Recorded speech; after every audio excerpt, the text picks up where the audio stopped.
विश्वपुरबाट dcnepal.com हेरेर बस्नुभएका सम्पूर्ण दर्शक महानुभावहरूमा म नुनचिनी पानी अमेरिकाको परिकल्पनाकार अर्जुन दाहालको यहाँहरू सबैलाई अङ्गालोभरिको माया अनि हार्दिक नमस्कार। प्रिय दर्शक महानुभावहरू, गएको हप्ता हामीले खास दशैंको चापाचापका कारण कुनै पनि कार्यक्रम गर्न सकेनौं। त्यसका लागि क्षमा चाहन्छु। पक्कै पनि यहाँहरूको दशैं रमाइलो भएको हुनुपर्छ। अब हामी अर्को महान चाड तिहारको नजिकै गर्दाखेरि अब हामीले यो हप्ता भने हामी कार्यक्रम गर्नका लागि जमर्को गरिरहेका छौं। यो कार्यक्रम द ब्रिज टकमा प्रवासमा रहेका नेपाली समूह, नेपालका सूचना, जानकारी र मनोरञ्जन तथा प्रवासका चिन्ता, चासो र भावनाहरूलाई नेपालसँग जोड्ने हामी प्रयास गर्छौं। र आजको हाम्रो यो कार्यक्रमलाई प्रायोजन गरेको छ आइसिसी महासचिवमा डाक्टर केशव पौडेलजी तब अभियानले। दर्शक महानुभावहरू, यो आजको कार्यक्रम साहित्यिक हुनेछ। कुरा कम कविता अलिक बढी हुने बनाउने प्रयास गर्नेछौँ। नेपाली साहित्यमा छन्द कविता निकै ठुलो प्रभाव र महत्त्व राख्दछ। सूत्रबद्ध रूपमा लेख्नुपर्ने हुँदा सिर्जना गर्न सजिलो भने पक्कै छैन, तर सुन्दा भने अति मजा आउँछ, श्रुति माधुर्य रहन्छ। विदेशमा बसेर पनि नेपाली साहित्य, त्यसमा पनि छन्द साहित्यमा स्थापित नाम हो सुधिभद्र खनाल। उहाँ भर्जिनिया बस्नुहुन्छ। उहाँले 3 वटा किताब प्रकाशन गरिसक्नु भएको छ।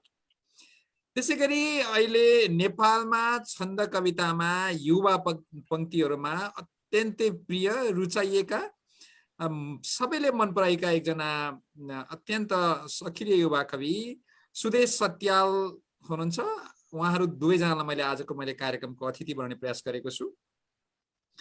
कार्यक्रमको सुरुमा म उहाँहरूलाई निमन्त्रणा गर्नु अगाडि, स्वागत गर्नु अगाडि उहाँहरू दुवैजनाका एक एक टुक्रा कविता मेरो आवाजबाट सुन्ने प्रयास गर्छु। मेरो स्वर राम्रो छैन यद्यपि। सुधिभद्र खनाल सरको मैले फेसबुकबाट लिएको यो टुक्रा हो। झरनाको जरझैं परी किरणका झुल्का बनी झिलमिल, फक्रेका बनका कली कुसुम झैं बैशाखमा कोमल, तिम्रो रूप र रंग देख्छु तनमा हे मोह की मन्जरी, पार्ने लट्ठ बिछट्ट रूप जगमै पातालकी सुन्दरी। मैले उहाँको फेसबुकबाट निकालेको यो थियो। त्यसैगरी म सुदेश सरको एक टुक्रा लिन्छु। सोझाको दिन रात वर्णन गरे टेढाहरूले किन, हामी बौद्धिक वर्ग हौ भनिरहे भेडाहरूले किन, फुच्चा देशहरू कहाँ पुगिसके देखेर डाहा भयो, के हेर्ने अनुहार यो मुलुकको ऐना फटाहा भयो। मैले यति 2 टुक्रा उहाँहरूको सुनाएँ। बाँकी उहाँहरूसँग छोटो कुराकानी पनि गर्छु अनि म तपाईहरुलाई उहाँका कविता उहाँहरूकै आवाजबाट सुनाउने प्रयास गर्छु। सर्वप्रथम सुधिभद्र सर, यहाँलाई कार्यक्रममा स्वागत छ। धन्यवाद काजी, यहाँले यो चाहिँ श्रोताहरूसँग जोडिने अवसर दिनुभएकोमा। सुदेश सर, तपाईलाई पनि स्वागत छ। धन्यवाद हजुर, जय होस्। तपाईहरु दुवैजना तनहुबाट हुनुहुँदो रहेछ। भाग्यवश आज मैले तपाईहरुलाई मेरो दिमागले रोजेका 2 जना कवि छान्ने क्रममा तनहुकै छानेछु। दुवैजनाको सुबाट सुरु भएको रहेछ। सुधिभद्र, सुदेश, तपाईहरु दुवैजना सुप्रसिद्ध कविहरूलाई फेरि पनि स्वागत गर्छु।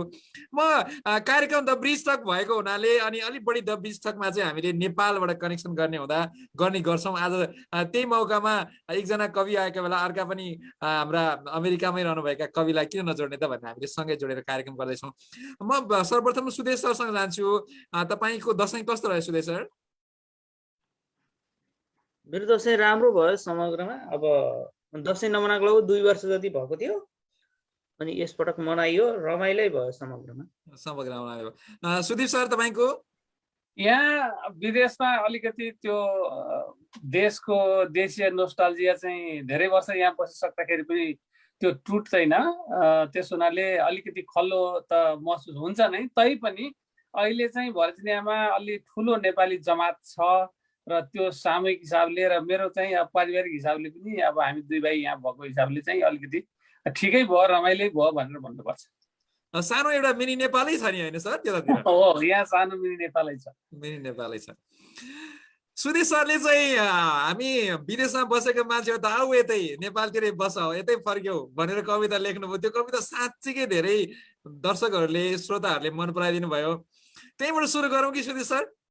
हुन्छ नि, सुदेशजीको त्यो कविता सुदेशजीको हो, मैले सुदेश सरलाई भन्दैछु म। हुन्छ। ल अलिकति केही भन्न मन छ भने थोरै कुरा अलिकति राखौँ अनि कुरा सँगसँगै त्यो कवितालाई पनि जोडौँ प्लिज।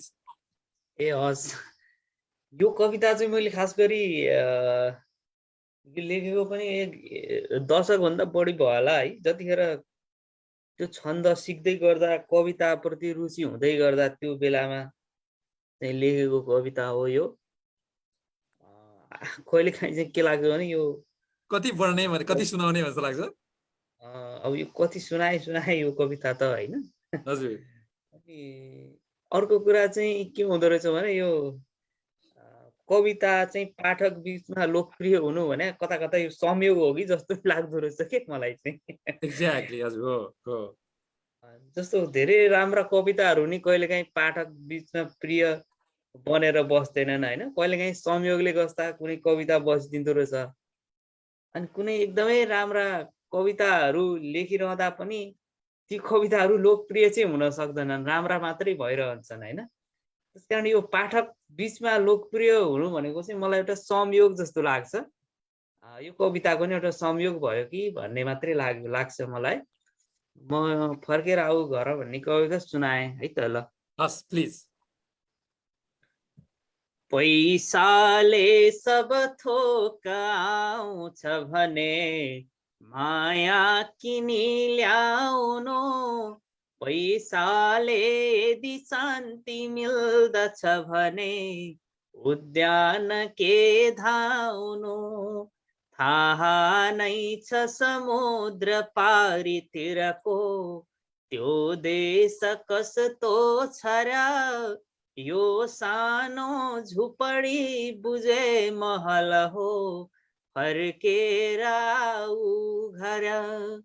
मान्छे आज विदेशको झिलिमिली देखि रमाए पनि आमाकै प्रिय हुन्छ काख जैले लाखै कमाए पनि। जाँदैछौ पुतली समान नभमा उड्दै कहाँ हो पर, आफ्नै देश सिँगार्नु पर्दछ यहाँ फर्केर आऊ घर। बाँझो खेत जता ततैतिर भए के काम खोज्छौ भन, नेपाली हुनुमा छ गौरव स्वयं के नाम खोज्छौ भन। हो तिम्रै श्रमले फुलाउनु पर्यो यो सिर्जना सुन्दर, फुट्छन् मूल यहीँ फुटाउन सके फर्केर आऊ घर। बस्दाखेरि यहीँ गुराँस जसरी मुस्कान साँचिन्न र, चाहे खान परोस् न गुन्द्रुक ढिँडो खाएर बाँचिन्न र। अर्को सुन्दर देश खै छ र कहाँ यो भूमि भन्दा पर, रित्तो आँगनको तिमी मखमली फर्केर आऊ घर। खुल्छन् गुप्त कुरा विदेशतिरका ढोका चियाएपछि, के फल्दैन हुँदैन के 10वटा नङ्ग्रा खियाएपछि, माटाको पनि चाहना छ नि यही उद्योग धन्दा गर, आमाको अनुहार चाउरिसक्यो फर्केर आऊ घर। आमाको अनुहार चाउरिसक्यो फर्केर आऊ घर। बब्बाल बब्बाल। सुदेश सर तपाईँको दुईटा कुरा चाहिँ गर्न मन लागेको। एउटा तपाईँको स्वर पनि सुरुमा त्यो 10 वर्ष अगाडिको सुन्दा अहिले तपाईँको स्वर त तपाईँको गायकको जस्तो पो आउन थाल्यो। अझ मिठो मिठो स्वर, एकदमै स्वरमा पनि निखार त आइरहेको मैले महसुस गरेँ सुदेश सर। होइन अब यो कस्तो हुँदो रहेछ भने होइन, हजुर स्वर चाहिँ मलाई आफूले लाग्यो अनुसार, आफ्नो अनुसार म चाहिँ एकदम चर्को स्वरमा पनि या नरम स्वरमा पनि जस्तो पनि वाचन गर्न सक्छु जस्तो लाग्छ आफूलाई चाहिँ है। हजुर तर भयो के त भन्दाखेरि त्यो पहिलाका जति पनि भिडियोहरू थिए युट्युबमा आएका भिडियो चाहिँ संयोगले चाहिँ त्यो चर्को आवाजका भिडियोहरू नै बढी भए होइन। हो तर त्यति त्यो बेलामा पनि मैले यो यसरी नरम ढङ्गबाट लयमा चाहिँ वाचन गर्न त्यो खालको ऊ चाहिँ नभएको थिएन, मसँग त्यो खालको गुण नभएको थिएन। तर संयोगवश त्यो भिडियोहरू चाहिँ जम्मै त्यो चर्को स्वरमा वाचन गरेका भिडियो मात्रै बढी भाइरल भइदिए। त्यही भएर आम पाठकमा चाहिँ के भइदियो भन्दा यो एउटा मात्रै रहेछ भन्ने किसिमको त्यस्तो खालको प्रभाव परेको हो। अब फरक मेसेज जान्छ होला भन्ने आशा गरौँ। सुदेश सर धन्यवाद। अनि दर्शकहरू सँगसँगै म एउटा के जोडौँ भने प्राय सुदेश सत्यालले गाउने कविताहरू सुनाउने कविताहरू चाहिँ नहेरिकन वाचन गर्नुहुन्छ भन्ने पनि अर्को एउटा राम्रो पक्ष छ, अथवा त्यो एउटा अर्को एउटा फरक पक्ष छ, त्यो मैले दर्शकहरूलाई सुनाएँ। अब सुदीप भद्र सरसँग आउँछु। सुदीप भद्र सर, तपाईँ यस्तै प्रसङ्ग मिल्ने कुनै कविता यहाँसँग छ भने राखिदिनुहोस्, नत्र तपाईँको चोइसमा कुनै एउटा हाम्रा दर्शकहरूलाई लागि कृपया।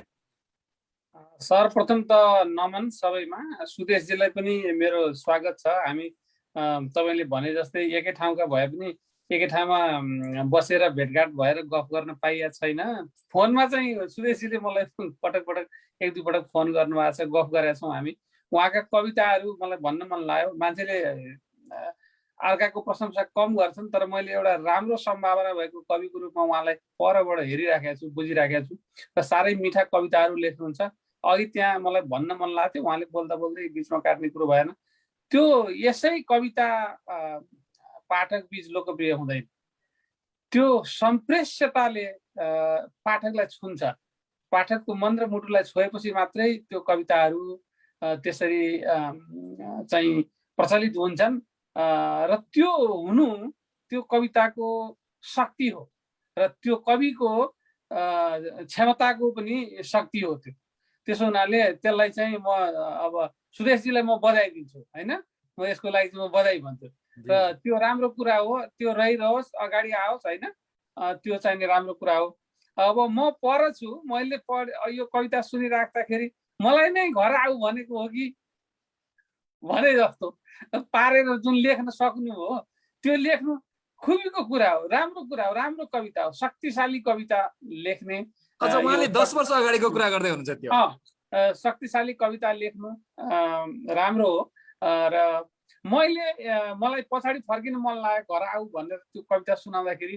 मैले यो नेपालमा म नेपाल छोड्नुभन्दा अगाडि नै मधु कलश भन्ने मेरो प्रथम चाहिने कृति भनौँ कविता सङ्ग्रह प्रकाशन गरेको थिएँ। त्यहाँनिर मैले त्यसमा राष्ट्रवन्दना भन्ने एउटा कविता छ, 4 श्लोकको छोटो कविता, त्यही पाठ गरौँ कि जस्तो लाग्यो। यो चाहिँ नेपालकै बारेमा लेखिएको मन्दाक्रान्ता छन्दमा छ। लाला बाला सुरसँग जहाँ तिर खेलिरहन्छन्, लाला बाला सुरसँग जहाँ तिर खेलिरहन्छन्, सारा ढाकिरहन बन जहाँ प्रीतका गीत गुन्छन्, ढुङ्गा मासी परश्रम कलाले जहाँ सास भर्छन्, पर्दा गाह्रो पल अघि सरी वीर हाँसेर मर्छन्, हिँड्छन् सिउरिकन युवतीले सौम्य लाली गुराँस, भिर्छन् हाँसी युवक खुकुरी शौर्य बोकी विराट, को हो भन्ला जगत भनिदेऊ चिन्ह मेरो छ सानो, नेपाली हूँ विनय गहना श्री छ मेरो इमान, नेपाली छन् सरल मनका बुद्ध जस्ता तपस्वी, नेपाली छन् जगत भरमा ईश जस्ता यशस्वी, सेखी गर्ने रिपुसँग सधैँ माथ काटेर लिन्छन्, माया गर्ने जनकन सधैँ प्राण हाँसेर दिन्छन्, लिन्छन् मेरा शिर शिखरले वीरताका सलाम, छाया मेरा रिपुका नदी हाँस्दछन् प्राणदान, फैली जान्छन् मधुपवन झैँ कीर्ति मेरा दिगन्त, नेपाली झैँ मकन भनिदेऊ सृष्टिमा को छ अन्त, नेपाली झैँ मकन भनिदेऊ सृष्टिमा को छ अन्त। नमस्कार। कति मिठो सुधीर सर, कति मिठो। सँगसँगै सुधीर सर अरू 2वटा कविता संग्रहको बारेमा नि अलिकति कुरा गरिहालौँ न। एउटा अर्को चाहिँ यो पछिल्लो चाहिँ दर्शन काव्य हो, त्यो चाहिँ नि एउटै छन्दमा लेखिएको, र बीचमा चाहिँ मैले भुइँ फुलको गीत भन्ने एउटा कविता संग्रह पनि, यहाँ लामो समय प्रवासमा अब लेख्न पनि गाह्रो, त्यति माहौल पनि नहुने, 2073 13 वर्षपछि एउटा मैले निकालेको थिएँ 73 मा, अनि त्यसको लगत्तै 2-3 वर्षपछि चाहिँ फेरि अर्को एउटा निकालेँ, र 3टा चाहिँ नि मेरो प्रकाशित छन्। त्यसबाहेक यहाँ भएका कविहरूसँग संयुक्त रूपमा 20-25 जना कविहरू मिलेर पनि हामीले वाशिङटनका सुसेली भन्ने एउटा संयुक्त सँगालो पनि हाम्रो छ।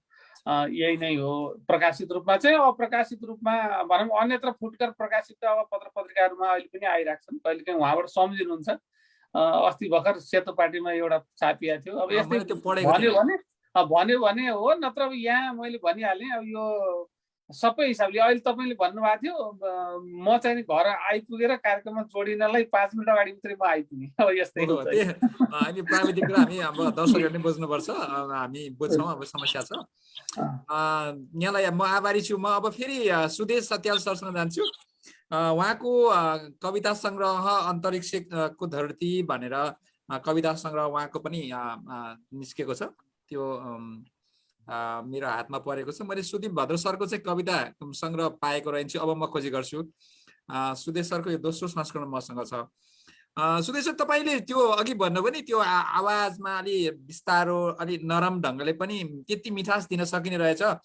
पहिला अलि चर्को स्वरमा भनेका चाहिँ गर्दाखेरि यसको नेचरै अलि चर्को खालको हो कि भन्ने खालको, तर तपाईँको त्यो कविताको भाव र तपाईँको त्यो एउटा झनै झनै तपाईँ क्रान्तिकारिता देखिन्छ कि त्यो कवितामा। त्यसले चाहिँ अझ बढी तपाईँको भावलाई चाहिँ प्रभाव पारेको हो कि, अथवा यो छन्दमा पनि कुन छन्दलाई चाहिँ बिस्तारो भन्ने, नरमसँग भन्ने, कुन छन्दलाई चाहिँ अलि स्ट्रेस दिएर भन्ने तपाईँहरूको होला, त्यो म बुझ्दिनँ। त्यो बारे बरु त्यो बारे केही भनिदिनुहुन्छ भने थोरै भनिदिनुहोस्, सँगसँगै एउटा कविता पनि जोडिदिनुहोस्। ए होइन, यो कस्तो भएको भन्दाखेरि पहिलोचोटि मैले कविता मेरो भर्खर 72 सालमा पहिलोचोटि चाहिँ 5वटा जति भिडियो चाहिँ वाचन गरेर राखियो युट्युबमा, होइन? हजुर। म पनि अब कति पढ्दै थिएँ, ब्याचलरतिर पढ्दै गरेको त्यो बेला। हजुर। अनि त्यसपछि ठिकै छ, अनि त्यहाँबाट त्यो 5वटा भिडियो राखियो। त्यो भिडियो राखिसकिएपछि संयोगवश के भयो भने म त्यो कविता त म त्योभन्दा धेरै पहिलेदेखि लेख्थेँ। यो फर्केर आऊ घर कविता मैले 67 सालमा लेखेको, अब त्यो 72 सालमा मात्रै बल्ल आएको हो नि युट्युबमा त। अनि पहिला त्यसै गरी अब सामान्य लयमै वाचन गर्थेँ। अब त्यतिखेर के सुर चल्यो मलाई पनि थाहा छैन।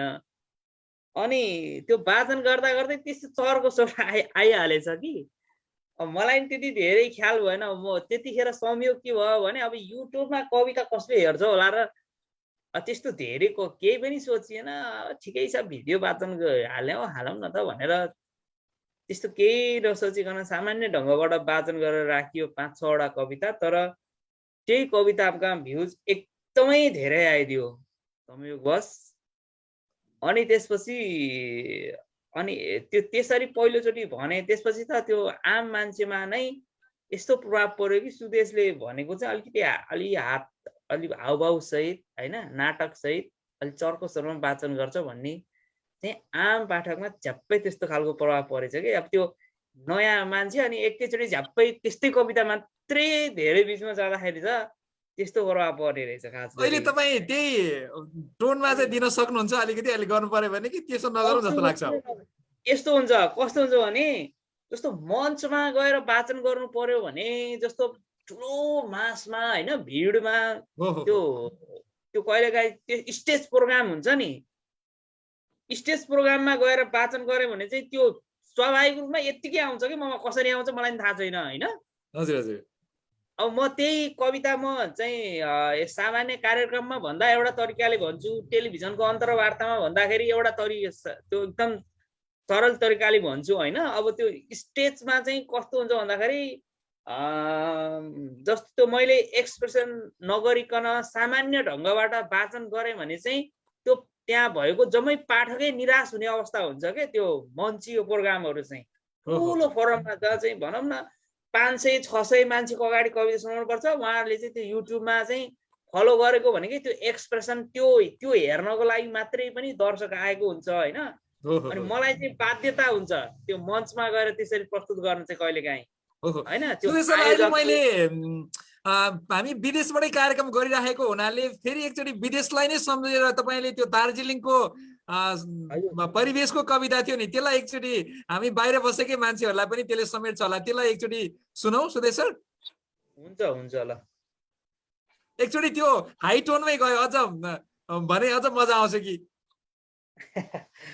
अब यो यस्तो सामान्य ढङ्गबाट यसरी कार्यक्रमहरू हुँदाखेरि चाहिँ त्यस्तो हाई टोनमा चाहिँ अलि अर्कै हुन्छ कि, एक्सप्रेसन सहित वाचन गर्नुको लागि चाहिँ त्यो भनौँ न यो बसेर पनि मिल्दैन, अलिक उभिएर त्यो छुट्टै छैन्छ कि त्यसको लागि फेरि त्यो मस्तिष्कलाई तयार पार्नु पर्यो। त्यस्तो भएन भने जस्तो म यहाँ यसरी वाचन गर्दाखेरि चाहिँ त्यो खालको एक्सप्रेसन त्यसको ऊर्जा ममा आउँदैन फेरि होइन। ल ठिकै छ सुदेश सर, सुरु गरौँ। मञ्चमा प्रस्तुत हुँदा चाहिँ त्यसरी आउने हो क्या। हजुर, ठुलो फोरममा चाहिँ त्यस्तो हुन्छ। ल दार्जिलिङमाथि एउटा कविता सुनाउँछु। हाम्रै देश समान उर्लिरहने सौन्दर्यको छाल छ, बस्छन् भारतमा तथापि मनमा नेपाल नेपाल छ।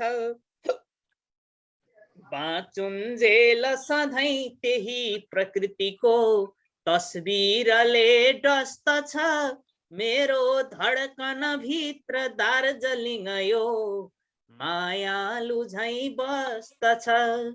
टिस्टा छेउ पुगेर सम्झिन पुगे ती वीर गाथाहरू, कुद्दैछन् रणभूमिको शिखरमा ती भक्ति थापाहरू। माटोको कति अङ्गमा रगतको टाटो त्यही देखियो, मेरो देश कहाँ कहाँ त कथियो आँठो त्यही देखियो। हावा शिरशिर चल्छ फिर गरी नाच्छन् पखेरा भिर, पाखाले हरिया भिरेर फरिया सार्छन् कि झैँ मास्तिर। हाली पल्लव पंख भुर भुर गरे उड्छिन् पहाडी चरी, चाहे लौ नफलोस् न स्याउ रुखमा फल्दैछ गाला भरी, चाहे लौ नफलोस् न स्याउ रुखमा फल्दैछ गाला भरी। छेड्दै पर्वत निस्किए ध्वनिहरू घिन्ताङ वा घिन्तिङ, बाँसैका जब झ्याङ देखिन पुगे सम्झे दसैँको पिङ। हाम्रा गर्व र पर्वका विषय छन् सभ्यताका निधि, चौबन्दी पटुकी लगाइरहने मेरी त्यही छिन् दिदी। चौबन्दी पटुकी लगाइरहने मेरी त्यही छिन् दिदी। निस्क्यो घाम हिमालको हर घडी, च्यातेर पाठे घर, लाली गाजल व्यर्थ छन् किनभने आफै छ यो सुन्दर। सारङ्गी जसरी कुनातिर बसी सद्भावना रेटिए, लक्ष्मी भानु र लेखनाथ समझी उद्यानमा भेटिए लक्ष्मी भानु र लेखनाथ समझी उद्यानमा भेटिए। बहुत मिठो बहुत मिठो। सुदेश सर एकदम मिठो कविता सुनाइदिनु भयो। अब एकछिनपछि फेरि फर्किन्छु। अब म सुदीप भद्र सरसँग जान्छु। सुदीप भद्र सर, अब गन्थन नगरिकन भर्खरै सुदेश सरले भने जस्तै त्यो दार्जिलिङ जति अघि पनि हामीले अघि कुरा गऱ्यौँ मिनी नेपाल छ भनेर, तपाईँहरू त त्यहीँ वरिपरि दिदीबहिनी दाजुभाइ आफ्नै मन्दिरहरू बनाउनु भएको छ, आफ्नै कम्युनिटी हल छ, तपाईँहरू त्यहाँ यही खालको अहिले उहाँले जुन एउटा पिक्चर देखाउनु भयो कवितामा त्यो झन्डै झन्डै भर्जिनिया, न्युयोर्क, टेक्ससको वरिपरि देखिन्छ जस्तो लाग्छ मलाई। अब हामी कविता सुनौँ सुदीप सर कुनै। अब तपाईँले भने जस्तै म सोझै कवितामा प्रवेश गर्छु। कविताको अघि सुरुमा तपाईँले एउटा उठाउनु भएको थियो, कविताको लेख्ने शैली जसरी विविध छन्दहरूमा विविध किसिमले लेखिन्छ त्यसलाई वाचन गर्ने पनि विविध शैलीहरू हुन्छन्। यद्यपि वैदिक परम्परा अनुसार चाहिँ एउटा आफ्नो शैलीमा गाउने चलन थियो, त्यसलाई पनि भाँचेर त्यसलाई मतलब छन्दमा यति भङ्ग त नगर्ने तर वाचन गर्ने शैली चाहिँ आफ्नै हिसाबले बनाउने क्रमको पनि विकास भएको अहिले नौलो नयाँ समयमा मैले त्यो पनि गति देखेको छु। त्यसरी वाचन गर्ने केही कविहरूको नाम लिनु पर्दाखेरि चाहिँ अब रामचन्द्र भट्टराई, अहिले सुदेशजीको पनि वाचन गर्ने शैली अलिकति फरक त्यो किसिमको छ र केही त्यो हुनु राम्रो हो। कारण के भने मोनोटोनस भन्छ नि अङ्ग्रेजीमा, समय एउटै तालको। अब त्यो भयो भने अब हामीले चाहिँ सुन्ने गरेको चाहिँ के भने पिँढीमा आड लाएर हजुरबाले चाहिँ सिलो पढाए जस्तो सर र त्यो शैलीमा, त्यो मात्रै होइन, त्यसको आफ्नो नियम त छँदैछ, त्यो भङ्ग त गर्न पाइएन, तर त्यसभित्र बसेर पनि आफ्नो पन दिन सक्नु चाहिँ त्यो राम्रो कुरा। अब धेरै गफ भन्दा कवितामा जाउँ। मैले एउटा भुजङ्ग प्रयास छन्दको विनिर्माण मुमुक्षा भन्ने कविता यहाँहरूलाई सुनाउँछु। यो चाहिँ मेरो भुइँफुलको गीत कविता सङ्ग्रहबाट छ। विनिर्माण मुमुक्षा। उतुङ्गे भुतुङ्गे पतङ्गे तजङ्गे, उतुङ्गे भुतुङ्गे पतङ्गे तजङ्गे, जमाना नयाँको त ढाक्रे लफङ्गे, त भत्का भएको बना चूर्ण चूर्ण, जला ध्यार च्याती जडौरी त जीर्ण, त दे धुजाको धुजाको धुजा दे, विनिर्माण मेरो गरी मूर्छना दे, त भत्का झलुङ्गो चिता घाट भत्का, फुटा मध्यरात्रि परालम्ब भत्का, उखेलेर फाल्ने छुसी दास तात्यो, र झुन्ड्या समाती निरङ्कुश तात्यो, नभत्की पुरानो कहाँ बन्छ नौलो, चिरेरै मिसात्यो उषा खुल्छ नौलो, त भत्का कुवा जा छुटा ब्याङ चाला, त भत्का कुवा जा छुटा ब्याङ चाला, त काट्दे युगैको दली नुन छाला, दिशाहीनताका फुटा पुष्ट गाला, र रक्षान बग्ने सुका रुग्ण नाला, त दुर्गन्ध लैजा चलाएर आँधी, अभिशप्तताको त खन्दे समाधि, चिताग्नि फुकेरै उज्यालो नयाँ दे, उमारेर ढुङ्गो नयाँ सिर्जना दे, त काला बिराला तरी च्यात छाला, र बुवासा बुख्याचा भगा बोक भाला, रगतको जगतको उठा मूल्यमाला, डढा गोटमुट्याई रूढीवाद काला, त च्यात्दे चिथोर दे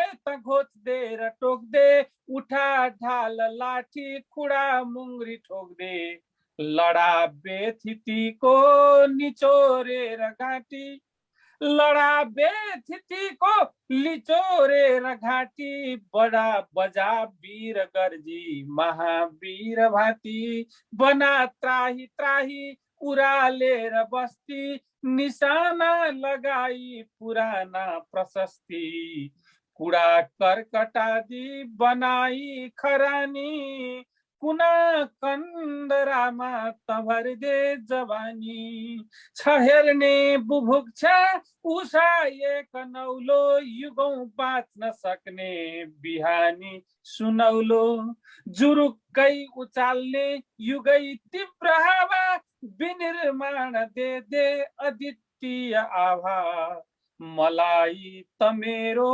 सिमाना नयाँ दे नयाँ काँचुलीमा जमाना नयाँ दे उधारेर सारा त फाल्दे पुरानो धरा दे नयाँ शुभ्र छानो धरा दे नयाँ शुभ्र छानो। बहुत मिठो मधुर सुधीर सर। तर बिचमा अलिकति इन्टरनेट अलिकति धोका दिएर केही शब्दहरू मैले बुझिनँ, दर्शकहरूले बुझ्नुभयो कि बुझ्नु भएन म आशा गर्छु उहाँले बुझ्नुभयो। र त्यो सुधीर भद्र सरको त्यो भर्चुअल ब्याकग्राउन्डको कारणले कहिलेकाहीँ त्यो अलिकति ब्लरी देखिरहेको छ। होपफुल्ली दर्शकहरूले आवाज र त्यो कविताको मर्मलाई चाहिँ समात्नु भन्ने म आशा गर्छु। मैले सुधीर सर यो सँगसँगै यो शीर्षककै बारेमा चाहिँ अलिकति बुझौँ न सुधीर सर। यो अब यो कविताका अर्थ लाउँदा हाम्रो समय धेरै जान्छ होला, अब टपिककै बारेमा चाहिँ अलिकति बुझौँ न।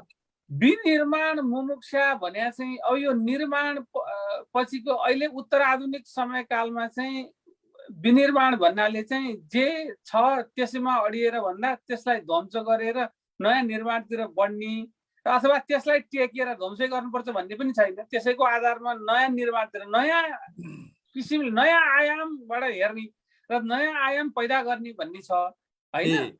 त्यो चाहिँ एउटा त्यो हिसाबले हो भने मुमुक्षा भने चाहिँ तपाईको अन्तर्मनदेखि उठेको तीव्र इच्छा जुन हो त्यही नै हो। त्यो मुमुक्षा मैले नबुझिरहेको थिएँ खास चाहिँ।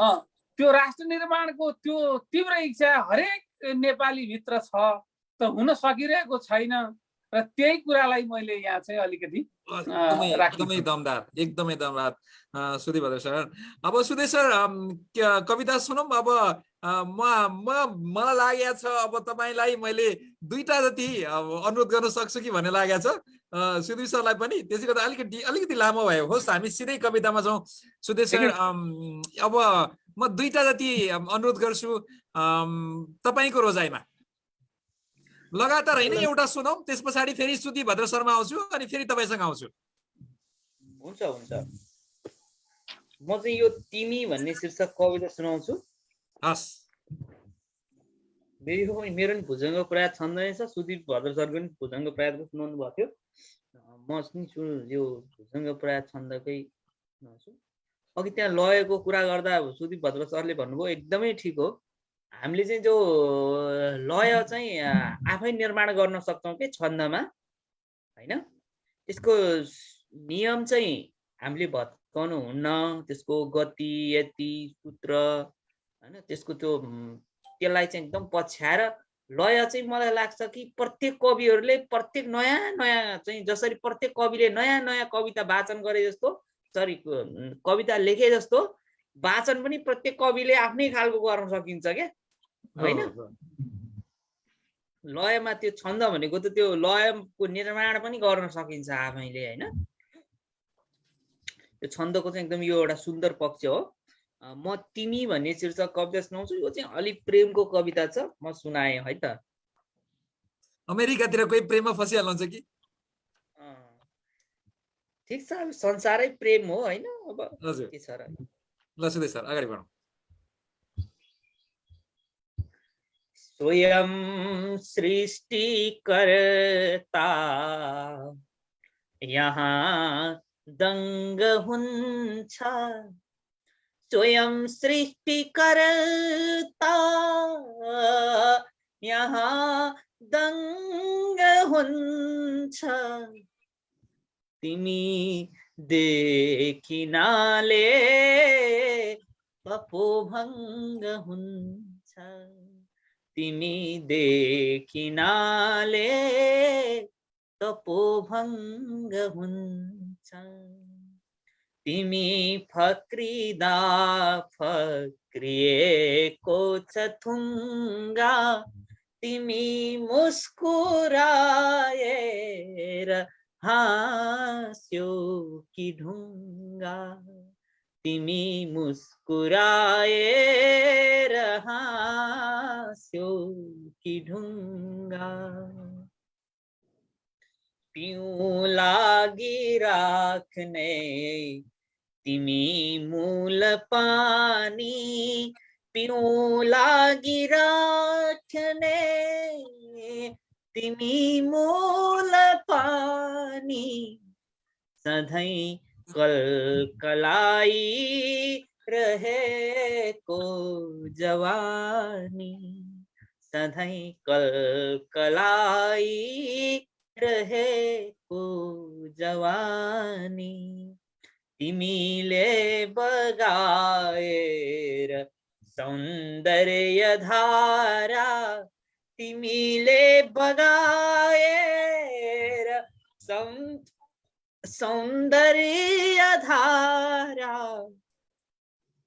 भिजेको छ झैं लाग्छ संसार सारा सजायौ धरा रूपको रंग पोती जहाँ पाऊ टेक्छौ त्यही फल्छ मोती जहाँ पाऊ टेक्छौ त्यही फल्छ मोती अनायास आए अनेकौं तरंग तिमी भन्नु नै हौ उमङ्गै उमङ्ग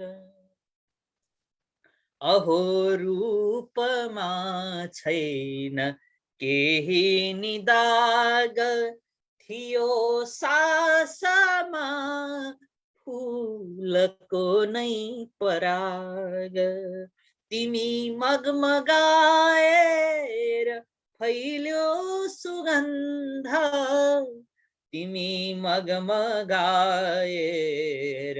फैल्यो सुगन्ध कहाँ हुन्छ खै यादको द्वार बन्द कहाँ हुन्छ खै यादको द्वार बन्द कुनै दृश्यले भित्र छुन्छ कुनै दृश्यले भित्र छुन्छ यही प्रेमले मृत्युको मृत्यु हुन्छ यही प्रेमले मृत्युको मृत्यु हुन्छ अचम्मै छ यो मोहनीको स्वरूप यही प्रेम हो सच्चिदानन्द रूप तिमी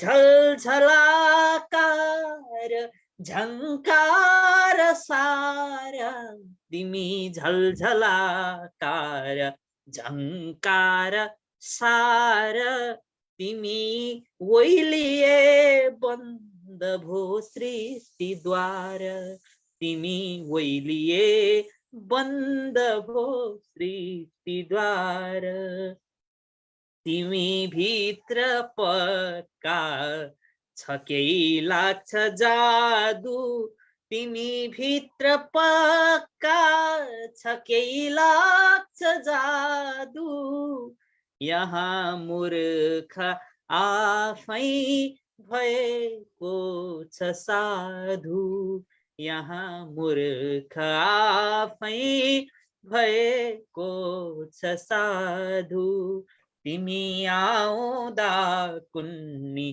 के खस्छ तिमी गाउँदा सुरी मौन बस्छ खडेरी नलागोस् दिलैको गरामा खडेरी नलागोस् दिलैको गरामा सधैँ प्रेम गङ्गा बगोस् यो धरामा सधैँ प्रेम गङ्गा बगोस् यो धरामा सधैँ प्रेम गङ्गा बगोस् यो धरामा। धन्यवाद। सुरेश सर ब्युटिफुल, कस्तो मिठो, कति मिठो। अब प्रशंसा गर्न थाल्यो भने अर्को केही समय हाम्रो जान्छ, त्यतैतिर फेरि कुराकानीमा अर्को कुराकानीमा प्रशंसा गरौँला। म कवितातिरै जान्छु सुदीप सर, ल प्लिज। यहाँको म्युट छ, अनम्युट गरिदिनुहोस् त। मैले फेरि पनि मधुकलश कविता सङ्ग्रहबाटै क्रान्तिवीर भन्ने यो कविता पढ्न चाहे। यो चाहिँ पञ्चचामर छन्दमा छ।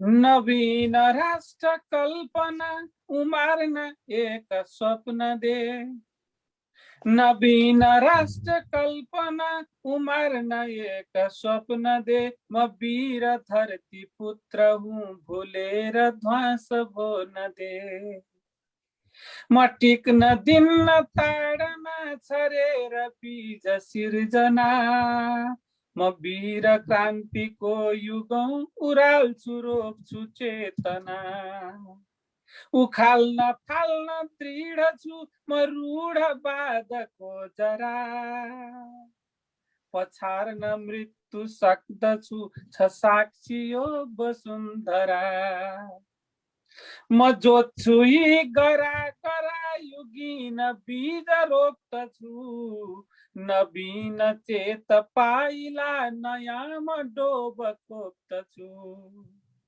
म हिँड्छु एक पाइला हजार वर्ष नाग्दछु छरेर बीज ज्योतिको झलल्ल देश पार्दछु चिरेर यो परम्परा जहाँ छ व्याप्त दुष्कृति उखेल्छु यी जरा जरा नवीन रोप्छु संस्कृति उखेल्छु यो जड स्थिति प्रवृत्ति ढाल्छु आसन उचाल्छु यो धरा स्वयं स्वयं महाछु शासन विभेद जात लिङ्गको र धर्मको उखेल्छु म नयाँ स्वतन्त्रता युग उमार्न डोब खोप्छु म मनुष्यता फुलाउने म सृष्टि नै बनाउँछु प्रदीप्त सत्य न्यायको नयाँ बिहान ल्याउँछु स्वतन्त्रता समृद्धिमा धरामा मगाउँछु अनेक भित्र एकता म राष्ट्र गीत गाउँछु अनेक भित्र एकता म राष्ट्र गीत गाउँछु। ब्युटिफुल, कति मिठो, आहा कति मिठो सुरेश सर। मलाई यहाँ बिचमा अर्को सुरेश सरलाई गीत गाउनु भन्दा अगाडि एउटा सानो भिडियो प्ले गर्न मन लाग्यो दर्शकहरूलाई। यो अलिक फरक फरक एकचोटि म कोसिस गर्छु है त।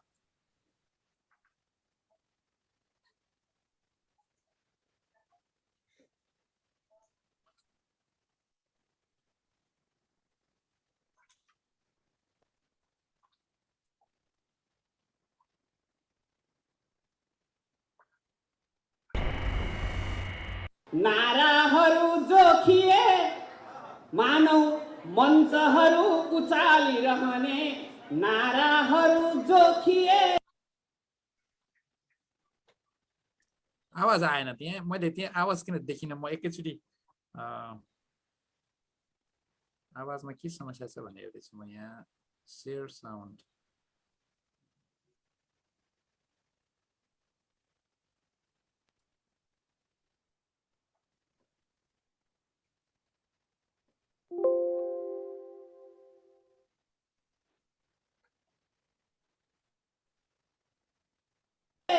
यी ताली जब उम्लिए आवाजमा भकभकी समस्या को देखेँ, त्यसले कता पोखिए।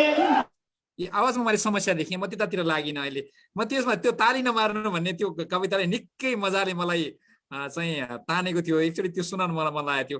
सुदेश सर, मैले तपाईँलाई छान्न दिइनँ, यो बेला तपाईँलाई मैले त्यो ताली नमार्नु अब भन्ने नै लगाउने भए। त्यो गीत, त्यो कविता सुनौ। हस्, ताली नमार्नु हो भन्ने सुनाए ल, हजुरले भनिहाल्नुभयो। मानौ मञ्चहरू उचालिरहने नाराहरू जोखिए, यी ताली जब उम्लिए भकभकी को कता पोखिए। यी ताली जब उम्लिए भकभकी को कता पोखिए। बस्दैनन् किन मौन धारण गरी गोष्ठीहरू यी सब, तिम्रा हात कहाँ कहाँ बिकिसके ताली नमार्नु अब। तिम्रा हात कहाँ कहाँ बिकिसके ताली नमार्नु अब। ताली बेसुर उफ्रिए कति यहाँ भूकम्प जस्तै पर, ताली पाउन लेखिएन कविता पाइन्छ ताली तर। यो ताली जति लाग्छ दृष्टि भ्रम हो, सच्चा कला हो सब। सुन्नु मौन व्रती बनेर कविता ताली नमार्नु अब। गालीले बरु लाग्छ बेथितिहरू, चिर्दैछ झैं ताली चाहिँ भने धरातल भुली गिर्दैछ झैं। वाकै पछि दौडिएर दुनियाँ चाहन्छ के वास्तव, मेरो कानुनबाट पारित भयो ताली नमार्नु अब। मेरो कानुनबाट पारित भयो ताली नमार्नु अब। सारा हातहरू कुजा भइसके ताली कहाँ पाउने, हातै काटिदिउँ भने पनि यहाँ आपत्ति झन आउने। निस्के गडगड हातका लयहरू व्यर्थै भए ती सब, तिम्रा हातहरू दुवै गलिसके ताली नमार्नु अब। ती आश्वासन बाँडिए जब यहाँ खै के बुझ्यो लोकले, चर्को भाषण घन्किए पछि सधैँ ताली पिट्यो चोकले। डाङ्रे झैं जहिले कराइरहने हल्लैहरू छन् जब, हाँसेकै बरु ठिक हो मुसु मुसु ताली नमार्नु अब। हाँसेकै बरु ठिक हो मुसु मुसु ताली नमार्नु अब। कस्तो मिठो, कति पावरफुल कविता सुदेश सर, साह्रै मजा आयो। अब कार्यक्रमको अन्तिम अन्तिममा छु। कसरी अब बिदा मागु जस्तो भइरहेको छ, आफैलाई सुन्न मन लागेको छ। एकजना हाम्रो दर्शक श्रोता अनि मेरो दादा दाई शैलेश श्रेष्ठले के लेख्नु भएको छ, आज कति सुन्नु एकरो मोलङखरे हे नारायणहरूलाई, कविजीहरूलाई सुन्न मजा आइरहेको छ। कविहरूको प्रगतिशीलता यथार्थमा नि देख्न पाइयोस् भन्ने चाहना र कामना छ। उपदेश त खुब सुनियो, अब व्यवहारमा हेर्नु छ भनेर लेख्नु भएको छ। मलाई धन्यवाद दिन चाहन्छु।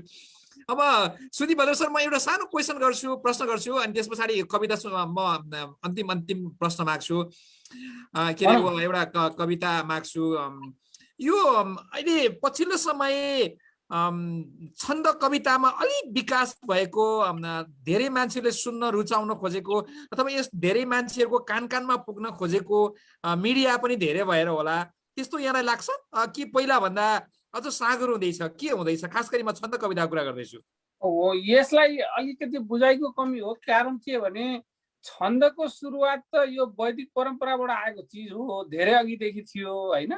व्यासले लेखेदेखि छन्दमा चाहिँ 18 पुराण के अरे चाहिँ हाम्रो सम्पूर्ण उपनिषददेखि सारा चिज लेखेदेखि नै तपाईको श्रुति परम्परामा अडिएर छन्द आएको हुनाले एउटा के बुझ्नुपर्छ भने त्यो मिठास, त्यो कला छन्दमा नभएको भए, त्यो कलात्मकता नभएको भए त्यति परसम्म युगसम्म त्यो बाँचेर आउँदैन थियो। गद्य कविता सुनाएर कण्ठ गरेर अर्को पुस्तामा सार्न, फेरि तेस्रो पुस्तामा चौथो पुस्तामा लैजान गाह्रो हुन्छ। केही होला त्यहाँ हुँदैन भनेर मैले खण्डन गर्न चाहेको होइन। गद्य कवितामा पनि त्यो कविताको नयाँ आयाम हो, त्यसका आफ्नै विशेषता छन्, आफ्नै राम्रा पक्ष छन्, त्यो छँदैछ। तर जुन कलात्मकता छ, जुन लयात्मकता छ, त्यो छन्दमा भएको त्यो कलात्मक र लयात्मक पक्ष चाहिँ पक्ष चाहिँ त्यसमा कम छ। त्यस कारणले गर्दाखेरि जनमानसलाई राम्रो चिज दिन सक्यो भने छिटो लोकप्रिय हुने चाहिँ यही नै हो, यतैबाट छिटो छ। किन भन्दा मान्छेले सम्झिन्छ, फर्केर आऊ घर भनेर सुरेशजीले मिलाएर भनिदिएको चाहिँ त्यो ठ्याक्क त्यति एउटा सम्झेपछि अरू सुरेशजीलाई केही नबुझे पनि फर्केर आऊ घर भन्ने कति मिठो कविता थियो भनेर सम्झे। मैले हिजो हाम्रो सुरेश सरको उसमा देखिरहेको थिएँ, म त्यहाँ आउँछु। एउटा सानो बच्चाले गाइराखेको चाहिँ मैले त्यो तपाईँको देखि सानो बच्चाले पनि त्यो उहाँको कविता चाहिँ कतै उहाँले भेटेको एकजना सानो बच्चाले उहाँको कविता सुनिरहेको सुनिदेखेको थिएँ मैले। मैले किन त्यो भनेको भने अब वक्रोक्ति राखेर अथवा दर्शन राखेर बिम्बमा भनेको कविता दार्शनिक हिसाबले पठनीय हिसाबले राम्रो छ, तर त्यो सामान्य पाठकले त्यो सम्झिराख्दैन, त्यो बुझिराख्दैन र त्यो मनन गरिराख्दैन। त्यसै हुनाले ती मोहन कोइरालाका कविता अथवा बराई काइलाका कविता कण्ठस्थ भएनन्। तर माधव घिमिरेले लेखेका कविता र काम्यो लुगुलुगु त्यो गरिब बिचरा त्यसमा दया गर्छको भन्ने कविता चाहिँ देवकोटाका कविता र चाहिँ अरू त्यस्तै अरू कविता पनि अरू कविता पनि त्यो छन्दमय कविता चाहिँ त्यो बढी पाठकमा भयो। मैले त आफ्नो विचार हो, मैले त के भन्ने गरेको छु भने छन्दमयतालाई समेटेर लयात्मकतालाई पक्रेर भानुभक्तले अरू थुप्रै कविहरूलाई, कवि अरू पनि थिए तर भानुभक्त आदि कवि भए, अरू कवि मात्रै हो, त्यो चिजले त्यहाँ फरक गरेको थियो। नेपाली जनमानसमा रहेको तपाईँको चाहिँ एउटा हिन्दू दर्शनमा रहेको त्यो आध्यात्मिकताको पक्ष र यो कलात्मक पक्ष दुईटा गाँसिएर त्यहाँ चाहिँ त्यसरी बनेको थियो त्यो आधार। त्यही तपाईँलाई भन्न खोजेको अहिले पनि त्यो निरन्तर छ। शारदाकालीन समयमा पनि त्यही छन्दकै कविता अगाडि थियो, बिचमा नयाँ आयाम आयो। कुनै पनि चिजमा नयाँ आयाम आउनु अग्रगति हो, त्यसको विरोध गर्न हुँदैन। छन्दका कतिपय कविहरूले विरोध गरेको म देख्छु, म त्यो भन्दिनँ। छन्दलाई बुझ्यो भने, गणलाई बुझ्यो भने त्यो मुक्त छन्द हो। त्यो जुन छन्दमा नलेखिएको कविता हो त्यो मुक्त छन्दको कविता हो, छन्दभन्दा बाहिरको होइन। त्यसो हुनाले गणभन्दा बाहिर त केही पनि छैन, गणभन्दा बाहिर त कुनै अक्षरै छैन। एक अक्षरी पनि छन्द हुन्छ, 32 अक्षरको पनि छन्द हुन्छ। तपाईँ कहाँ कुन शब्द तपाईँ लेख्नुहुन्छ गद्य कवितामा जुन चाहिँ 1 देखि 32 अक्षर भन्दा बाहिरको छ, मलाई देखाउनुहोस् त। त्यसो भए हामीले छन्द नमिलाई लेखेको कविता पनि केही न केही छन्द चाहिँ हो। त्यो मुक्त छन्द भनिन्छ त्यसलाई, त्यो मुक्त छन्द हो। गणमा चाहिँ यहाँनिर रस, यहाँनिर दीर्घ, यहाँनिर रस, यहाँ दुईटा रस, यहाँ दुईटा दीर्घ भनिदिएको हुन्छ। त्यो नियमलाई छोडेर लेखेको कविता हो, त्यसलाई भन्छ मुक्त छन्दको कविता।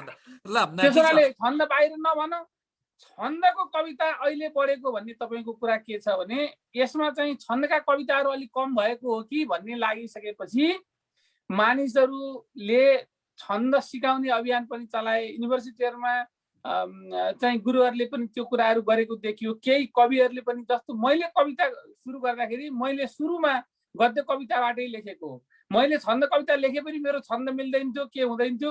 अनि मैले चाहिँ गुरुले पढाउनु भएपछि 10 क्लासमा चाहिँ इच्छा कविता पढ्दाखेरि गणसहित पढाउनु भएपछि अनि मैले बडा रहर लाएर त्यसपछि चाहिँ किताबहरू खोजेर छन्दको बारेमा ज्ञान हासिल गरेर अनि मैले छन्दमा लेखेँ। तर मैले लेखेका गद्यका पनि प्रकाशित छन्, गद्यका पनि कविताहरू प्रकाशित छन्। त्यो गद्यभन्दा पद्यमा किन म लागेँ, म आफ्नो कुरा मैले गरेको भने यो सम्प्रेषणीय पनि छ, कलात्मकता दिन सक्यो भने छिटो मान्छेमा जान्छ पनि र यो दीर्घकालीन पनि हुन्छ। सँगसँगै यद्यपि अहिले चाहिँ अब ठुल्ठुला चाहिँ काव्यहरू, महाकाव्यहरू गद्यमा पनि लेख्न थालिए तैपनि बहुसङ्ख्यक 90%, 95% जति पनि महाकाव्य छन् ती सबै छन्दमय नै छन्। त्यसो हुनाले छन्द कम भयो भनेर होइन, त्यसरी नबुझौँ। छन्द कम भएको छैन, बीचमा अलिकति लेखन कम भयो, कविहरूले पक्रेर त्यो धारमा लेख्न सकेनन्। त्यस कारणले म यता जान्छु भनेर म लागेको थिएँ, म त्यतैतिर म विदेशमा बसे पनि त्यसमा त्यो मेरो मनको चाहना हो। त्यो कसैले त लेख्नै पर्छ कविता भन्ने त होइन। त्यो त्यसमा मन लागेपछि मान्छेले लेख्छ। सुदेशजीलाई यति मिठो कविता लेखिदिनुहोस् न भनेर कसैले निवेदन दिन आएको होइन, उसलाई त्यसमा चाख लाग्यो, उसले त्यस्तो लेख्यो, त्यस्तो बन्छ, त्यसैमा मजा आउँछ। त्यस हुनाले यो जीवन कर्म भन्ने कुरा त आफ्नो आफ्नो निर्देशित हुन्छ। भाग्यले कर्मले कता मान्छेले के गर्न खोज्छ त्यो कसैको नियन्त्रण आफ्नै नियन्त्रणमा छ। नारायणले पनि भन्नुभएको छ कर्म त मान्छेको आफ्नै नियन्त्रणको कुरो, मैले हस्तक्षेप गर्दिनँ भनेर। त्यसो भए हुनाले आफ्नो कर्मको कुरा हो। नेपाली साहित्यमा छन्दको अहिले उठान भएको चाहिँ केही संस्थाहरूले संस्थागत तवरले नै छन्दलाई बचाउ अभियान चलाएका छन्, एउटा कारण त्यो हो। अर्को कारण चाहिँ केही राम्रा गतिला महाकाव्यहरू पनि छन्दमा अहिले लेखिएका छन्, त्यो पनि अर्को कारण हो। म त्यो भन्छु। सँगसँगै अर्को आयाम चाहिँ तपाईँले भने जस्तै मिडियाले गर्दाखेरि यहाँको सुदीप भद्रलाई कसरी खोज्ने सम्भवै थिएन। मिडिया नभएको भए लेख्छ भन्ने पनि थाहा हुँदैन थियो।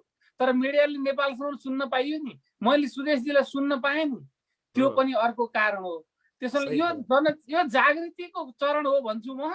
फेरि पुनर्जागरण भन्छ नि, यो छन्द कविताको पुनर्जागरणको चरण हो, जुन राम्रो कुरा हो।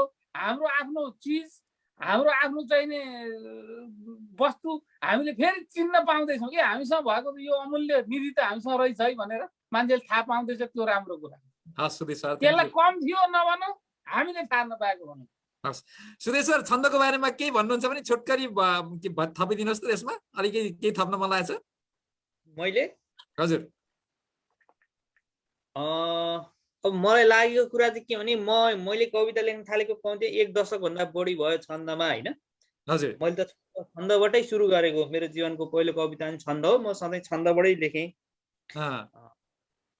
तर मलाई चाहिँ के लाग्थ्यो भने म लगभग आजभन्दा 10 वर्ष अगाडि पनि म कविता सुनाउन धेरै ठाउँमा पुगेँ। त्यतिखेर पनि म अनेक जिल्लाहरूमा कविता सुनाउन जान्थेँ। तर मेरो अनुभव चाहिँ के भने छन्द कविता सुनाउन जाँदाखेरि प्राय जहाँ पनि म एक्लै पर्थेँ। सिधा कुरा, त्यतिखेर म 15-16 वर्षको मान्छे।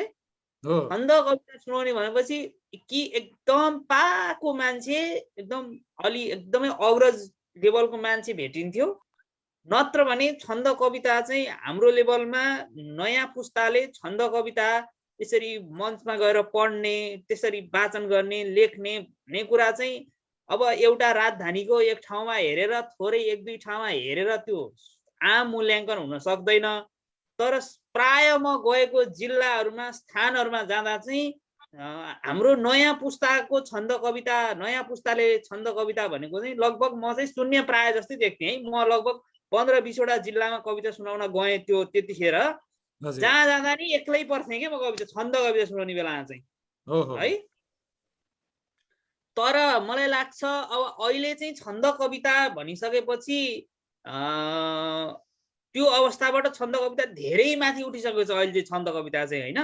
छन्द कवितालाई चाहिँ एक प्रकारले भन्दा त्यो गीति कविता हो भन्ने। अब त बीचमा त छन्द कविताप्रति धेरै प्रश्नहरू आए बीचमा हैन। 2020 साल पछि जुन यो नयाँ आयाम नेपाली कवितामा आयो, त्यसपछिको बीचको अवस्थामा त छन्द कवितामा केही समस्याहरू आए।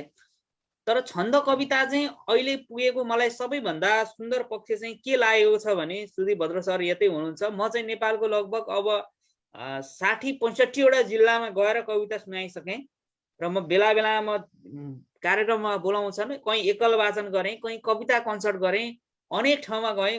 तर मेरो बुझाइ अनुसार के चाहिँ छ भने छन्द कविताको आम पाठक चाहिँ अत्यधिक धेरै बढेको छ सर। सुदीप भद्र सरहरूको समयमा के थियो चाहिँ म भन्न सक्दिनँ, त्यतिखेर अझ राम्रो थियो पनि होला। तर मैले जानेको यो दशकको अनुभव चाहिँ मलाई राम्रोसँग छ, किनकि म त प्रत्यक्ष अनुभव गरेको छु। मैले यो 1 दशक त मैले गरेको अनुभवमा चाहिँ 1 दशकको अनुभवमा छन्द कविताप्रतिको आकर्षण चाहिँ यो हाम्रो जेनेरेसन, म कति वर्ष, जब 25-26 वर्षको मान्छे हुँ, मेरो उमेरको मान्छेमा यति ठुलो आकर्षण छ छन्द कविताको पछिल्लो समयमा हेर्नुभयो भने। जस्तो अब म कविता वाचन गर्न गएँ, 500-600 जना बीचमा कविता सुनाउँछु, मेरो कविता मान्छेलाई कण्ठै हुन्छ कि। अब छन्द भने के हो थाहा छैन चाहिँ, तर कविता खर्र भनिरहेको हुन्छ कि त्यो युवा पुस्ताले पनि के। त्यो छन्द कविताको पछिल्लो समयमा पुस्तान्तरण भन्छु मैले, पुस्तान्तरण चाहिँ यति राम्रोसँग भएको छ कि छन्द कविताको त्यो एकदम धेरै प्रशंसनीय पक्ष छ भन्ने मलाई लाग्छ।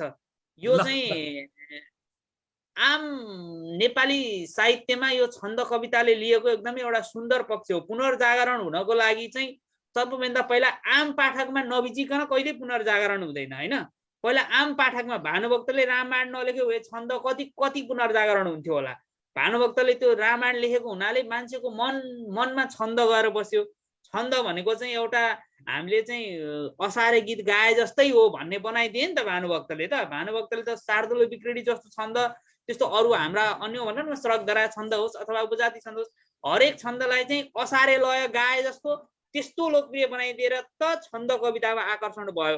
त्यो एउटा छन्द कविता हिजो त्यसरी भएको थियो र आजको छन्द कविताको मुख्य पाटो भनेको चाहिँ पुस्तान्तरण भएको छ के। पुस्तान्तरण आम पाठकमा विशेष गरी सबैभन्दा मलाई लाग्छ आम मान्छेमा भिज्नको लागि चाहिँ सबैभन्दा मुख्य कुरा चाहिँ यो जुन अहिलेको सामाजिक सञ्जाल छ त्यसले यति सशक्त भूमिका खेलेको छ जस्तो लाग्छ कि किनभने मेरो एउटै कविता पनि कतिपय कविता करोड भन्दा बढी भ्युज पुग्यो हो के। किनभने कुनै कविता करोड मान्छेमा पुग्दाखेरि चाहिँ मलाई लाग्छ कि त्यसको अथवा एउटा जागरणको लागि त्यसले पक्कै पनि केही भूमिका खेल्छ होला अथवा कविता जे थियो होला जस्तो थियो होला के थियो होला त्यो दोस्रो पाटो भयो। र पछिल्लो समयमा देखिएको भनेको चाहिँ पुस्तान्तरण हो। छन्द कवितामा नयाँ पुस्ताप्रति नयाँ पुस्ताको यति ठुलो रुचि र यति ठुलो आकर्षण छ जो तपाईँ चाहिँ अन्य ठाउँहरूमा देशका विभिन्न भूगोलहरूमा जब हामी कविताको छन्द कविताको कार्यक्रम गर्छौँ त्यहाँ गएपछि थाहा हुन्छ। त्यसकारण चाहिँ छन्द कविताको मलाई लाग्छ यो अर्को दृष्टिकोणबाट अब छन्दको अभियानहरू पनि भए छन्द बचाउ अभियान पनि भयो हैन प्रशिक्षण पनि भयो त्यसको पनि एउटा विशिष्ट भूमिका त छ नै त्यो अवश्य हो त्यसलाई हामीले नकार्न सकिँदैन। तर आम पाठकमा भिज्नको लागि आम सर्वसाधारण जस्तो मान्छेमा पनि एकदम सामान्य भन्दा सामान्य मान्छेमा पनि भिज्नको लागि छन्द कविताको चेतना पुग्नको लागि चाहिँ सबैभन्दा मुख्य भूमिका सामाजिक सञ्जालको छ। यो कुरा चाहिँ कुनै कसै दुई मत चाहिँ रहेन यसमा चाहिँ स्पष्ट रूपमा। अब अन्तिममा सुदीप भद्र सरको थियो चाहिँ कविता सुनाउने पालो। अब सुदीप भद्र सरलाई म अन्तिममै राखेँ। फेरि सुदेश्वरको एउटा कविता सुनौ छोटो अनि व्याख्या नगरिकन अनि म फेरि सुदीप भद्र सरकोमा आउँछु अनि बिदा मागेर अनि हामी सबै दर्शकहरूलाई नमस्कार गरौँ अन्तिममा। ल सुदेश्वर अन्तिममा हुन्छ। ल म सधैँ पाइराखौँ म तिम्रो सहारा भन्ने शीर्षक कविता सुनाउँछु। यो भुजङ्ग प्राय छन्दकै छ यो पनि है। म आधा घडा झैं तिमी पोखरी छेउ म आधा घडा झैं तिमी पोखरी छेउ तिमी जुन भन्दा अझै सुन्दरी छेउ तिमी मुस्कुरायौ भने फूल फुल्छ दिलै चञ्चले यो कता डुल्छ डुल्छ तिमी कोपिला हौ टिपे पाप लाग्छ तिमी कोपिला हौ टिपे पाप लाग्छ म छोऊ कता खै छुँदा दाग लाग्छ म यो विश्वमा नै तिमी मात्र चिन्छु तिमीले लुटेमा सबै थोक दिन्छु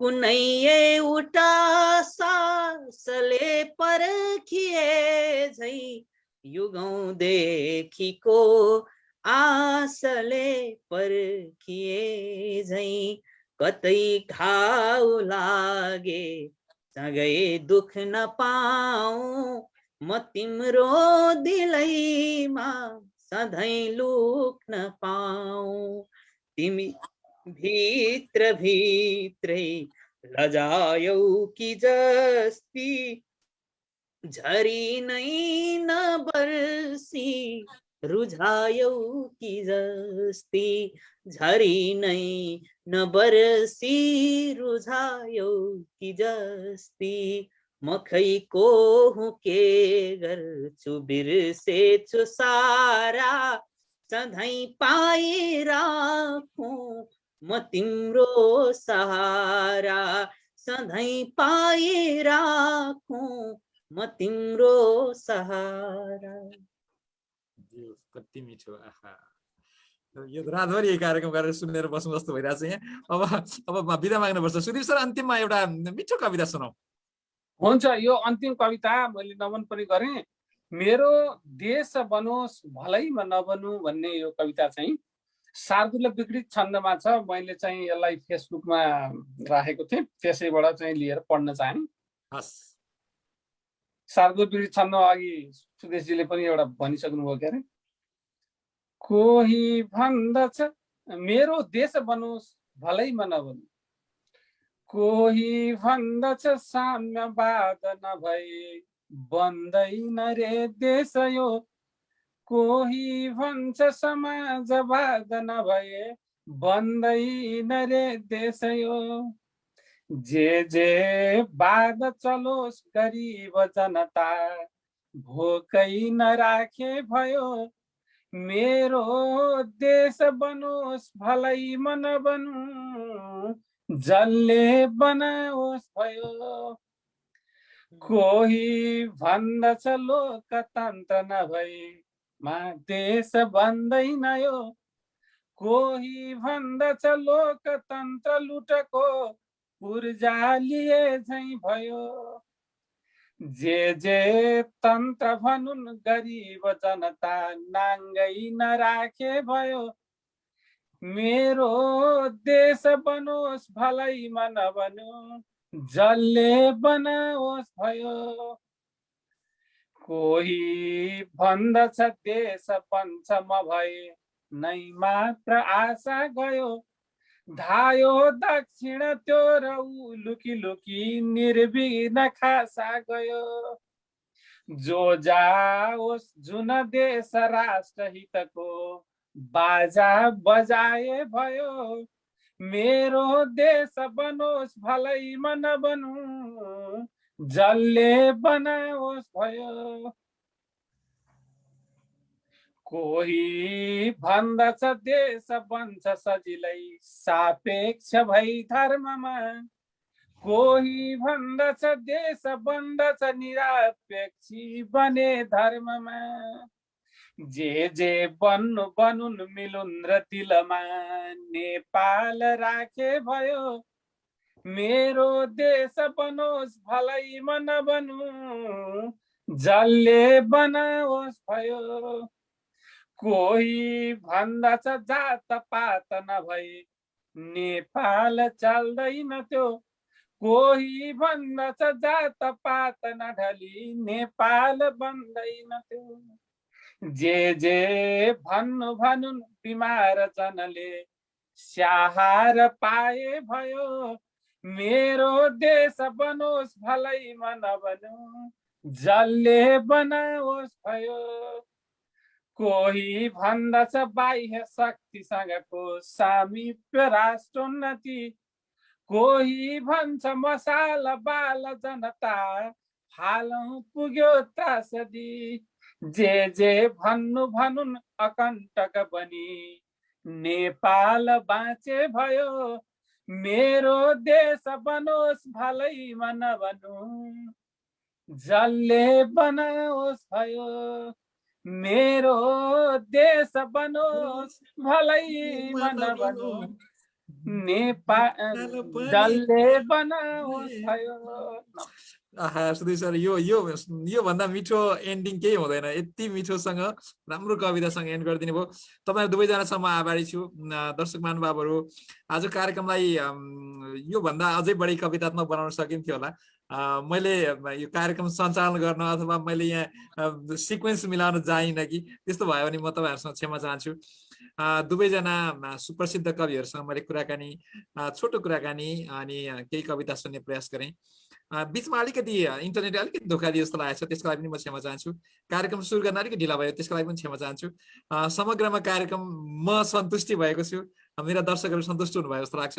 मैले मेरा अतिथिहरूलाई कतिको आनन्द महसुस गर्नुभयो कविता सुनाएर, त्यो मैले अन्तिममा छोटो छोटो एक मिनटमा यहाँको अनुभूति बुझ्छु अनि बिदा माग्छु।